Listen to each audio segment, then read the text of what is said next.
With PokeBank now being released for Pokemon Sun and Moon, and Pokemon Red, Blue, and Yellow games now available through the Virtual Console, Pokemon from the first gen can now be traded over to Pokemon Sun and Moon through the PokeBank. There are a variety of new usable moves for certain Pokemon that can now be traded over that could potentially change certain Pokemon's competitive movesets. With that being said, I thought I'd look through all of them and list the best ones.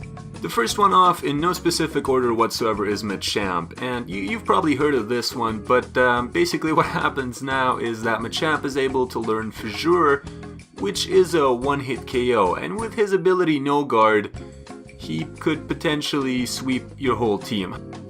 Next up we have Lapras, and Lapras through Gen 1 is now able to learn Solar Beam, which, I mean, is cool and you could potentially use it in his Sun team. I'm not exactly sure how, but it is now available, so there's that.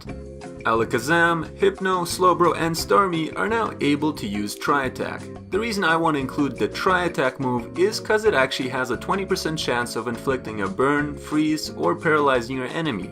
We all know how broken Scald is, and that is a 30% chance of inflicting burn. Tri-Attack, although not 30%, it has a 20% chance of doing so. It can still potentially come in useful for certain movesets if you want to be annoying.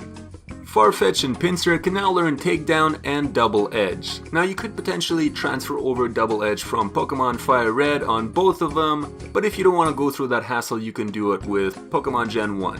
When Pincer Mega evolves, his normal moves become flying types, and they also get boosted by I think like 20%, so having Double Edge on a Pincer could be rather dangerous.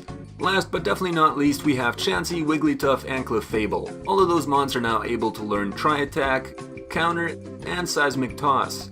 Chauncey could learn Seismic Toss before, but I didn't want to make a separate list for the guy, so here he is, Triple Deluxe with Clefable and Wigglytuff. Having Seismic Toss and Clefable and Wigglytuff, along with Tri-Attack, it could potentially be rather useful to do chip damage and try to get a status condition off on an enemy. This has been it for the video. Please like and subscribe if you can, I would greatly appreciate it. Peace.